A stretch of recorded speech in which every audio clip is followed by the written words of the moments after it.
In the news tonight, the UN envoy to Syria accuses the Syrian government of holding up delivery of UN aid that is supposed to move unhindered under a ceasefire deal.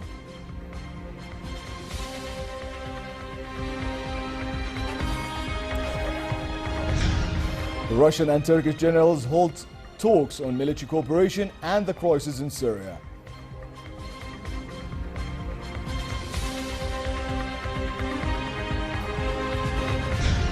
And U.S. presidential candidate Hillary Clinton resumes campaigning as her rival Donald Trump releases details of a health test. Good evening and welcome to the news at 10. As campaigning for the September 20 parliamentary elections heats up across the kingdom, Minister of Political and Parliamentary Affairs Musa Ma'aita called for wider participation by women. He said women's involvement should deepen via the ballot box, which represent real change as it reflects the well-true of society with all its fabric, segments and spectrums. Addressing a ceremony on monitoring the upcoming polls, the minister noted that the reform phase in the kingdom will also witness the holding of municipal elections next year. United Nations Special Envoy to Syria, Staffan de Mistura, accused the Syrian government of holding up delivery of UN aid that was supposed to move unhindered under a US-Russian peace deal.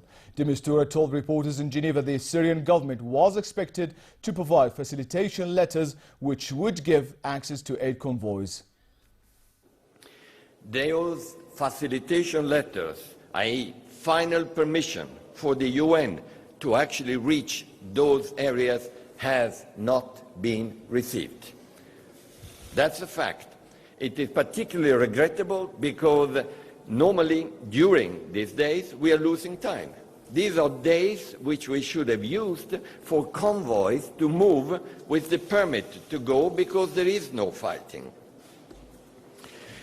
The Russian Federation is agreeing with us about this, so are the two co-chairs. This is something that requires to take place immediately. The UN humanitarian advisor Jan Egeland said both the rebels and the government were responsible for delaying aid deliveries into Aleppo. He said he hoped aid could go to Aleppo tomorrow, but first all fighting forces had to disengage from the Castello Road supply route. Egeland said there had been no reports of civilian killings in the past 24 hours. The good news is that our people on the ground confirm that the cessation of hostilities is largely holding. The killing has been greatly reduced. In fact, no reports on civilian killings the last 24 hours. Attacks on schools, attacks on hospitals have stopped. Meantime, the Russian Defense Ministry said it had recorded 45 violations of a ceasefire agreement in Syria in the last 24 hours. The ministry said Russian and Syrian forces had stopped bombing areas held by opposition forces, but the United States was complicating efforts to fight terrorists in the country by not providing the exact locations of moderate opposition groups. The opposition accused the Syrian military of breaching the ceasefire deal reached earlier this week. The Syrian Observatory for Human Rights, a UK-based group monitoring the Syrian war, said at least 4 missiles fired by government forces struck Al-Rastan in Homs and 2 other airstrikes struck areas of Idlib. US Secretary of State John Kerry and his Russian counterpart Sergei Lavrov agreed that the cessation of hostilities agreement in Syria is holding. A State Department spokesman said the 2 foreign ministers agreed to extend the truce by 48 hours to allow for increased humanitarian access. There was agreement between the two of them that as a whole, despite sporadic reports of violence, as a whole, the arrangement is holding. And violence is, I'd say, significantly lower in comparison to previous days and weeks.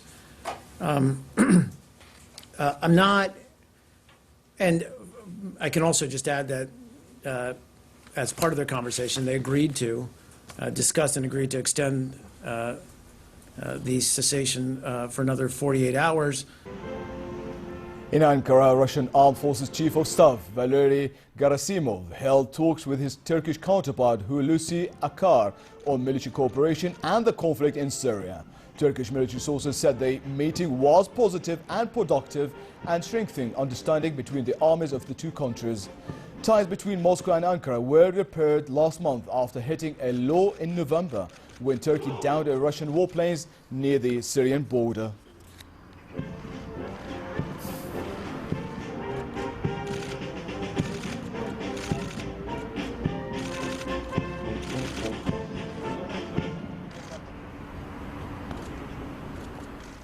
Britain gave the go-ahead for a $24 billion nuclear power plant, ending weeks of uncertainty that strained ties with China and France.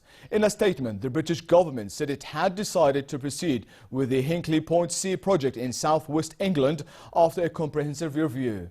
But it made clear Britain would have greater control over future deals when foreign states were involved in buying stakes in critical infrastructure. Prime Minister Theresa May stunned investors by putting Hinkley on hold in July, just hours before a deal was to be signed. She said she needed time to assess the project that would be French utility firm EDF build Britain's first nuclear reactor in decades, backed by $8 billion of Chinese cash. What we've done here in Hinkley is required that the EDF, the principal operator, guarantees, makes a commitment that they won't dispose of their stake without the government's consent unless and until the plant is built. And in future, all other nuclear power stations will be subject to the same regime. Hillary Clinton was set to resume campaigning today after a bout with pneumonia. Her falling ill compelled the U.S. Democratic presidential nominee to take a break as she and Republican rival Donald Trump entered the critical two-month final stretch before the election. Trump, meantime, released details of a recent physical examination, a day after his rival Clinton released details on her medical condition. Trump's campaign said the results of his physical showed the 70-year-old fast food fan has normal cholesterol with the help of a statin drug and has normal blood pressure. Speaking on the Dr. Oz show, Trump admitted he could lose a little weight. The Republican candidate campaign in Ohio, where a Bloomberg survey of voters showed him ahead by 5 points. We have one that just came out in Florida, a big one. Typhoon Meranti slammed into southeastern China with strong winds and lashing rain that cut power to a 1.65 million homes. But there were no reports of more casualties in what has been described as the strongest storm of the year globally. The storm, registered as a super typhoon before losing strength after sweeping across southern Taiwan, made landfall in the early hours near the major city of Xiamen.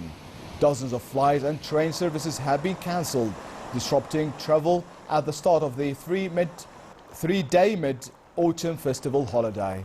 About 320,000 homes were without power in Xiamen.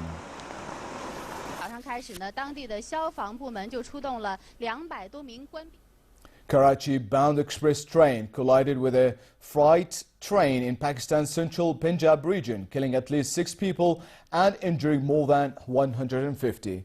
The Awam Express hit a stationary cargo train about 25 kilometers from the city of Multan. 4 carriages were overturned. There was a delay in the emergency response due to the Eid holidays in Pakistan. Pakistan's colonial-era railway network has fallen into disrepair in recent decades due to chronic underinvestment and poor maintenance. Once again, Tesla's autopilot driving assist feature is the focus of intense scrutiny. A Chinese man suing Tesla Motors after his son was killed while driving one of the U.S. car maker's vehicles argues that the responsiveness of the car's autopilot function was responsible for the accident. The company said earlier this month that it was updating the system with the new limits on hands-off driving and other improvements that would help prevent fatalities. The lawsuit in China would be the first involving the autopilot's role in a crash, though there have been other fatalities elsewhere involving the function. The crash took place in January when a Tesla car crashed into a sanitation vehicle on a highway, killing the 23-year-old driver. 高举斌想到了儿子曾经多次提到的自动驾驶功能。据高举斌推测，正 To the world of fashion, where flirty skirts and defined waistlines are just two of the elements Michael Kors used to create powerful romance of his Spring-Summer 2017 collection, which he debuted at New York Fashion Week. Even in difficult times, Kors said he is always an optimist and believes fashion could make people feel hopeful and put a spring in your step. 56 looks went down the runway in a varied hues of sand, tangerine, navy and aquamarine. The soundtrack of the show was provided live by singer Rufus Wainwright. All the music of life seems to be like a bell that is ringing for me. And by the way that I feel when that bell starts to peal, I can tell I was falling. I would swear I didn't cross the river, wash your sins away in the tide. It's quiet and peaceful on the other side. Forget troubles, come on, get happy. Come on and chase all your cares away. Shout hallelujah, come on, get happy.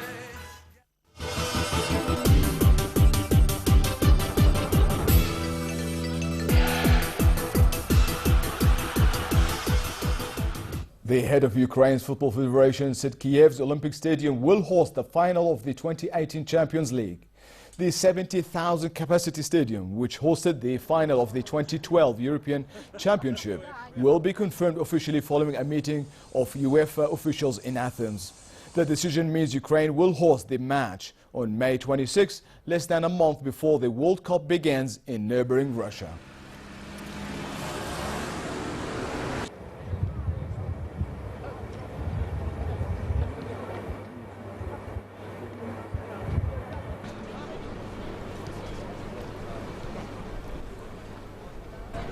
Former Formula One driver Alex Zanardi won a Paralympic gold medal on the eve of the 15-year anniversary when he lost his legs in a motorsport crash.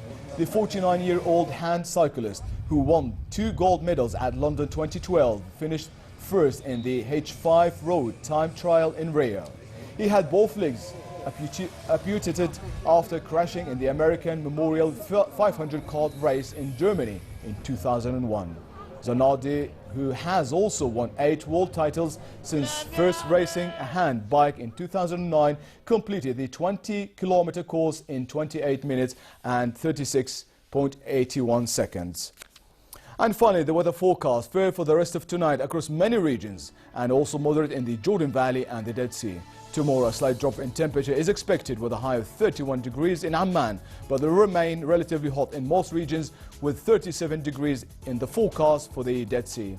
The Gulf of Aqaba can expect a hot day tomorrow with northerly moderate winds and somewhat rough seas. Next are the lows and highs for tonight and tomorrow.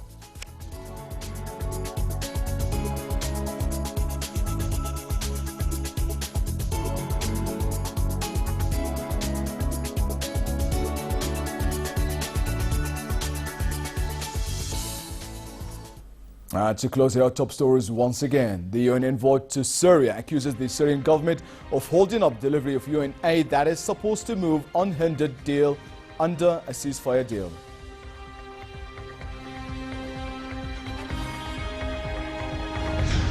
Russian and Turkish generals hold talks on military cooperation and the crisis in Syria.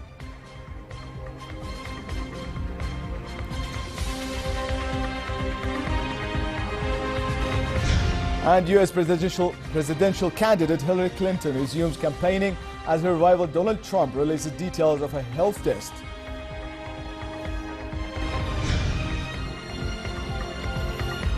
And with that, we come to the end of tonight's news. I'm Loy Balkar. Have a lovely weekend.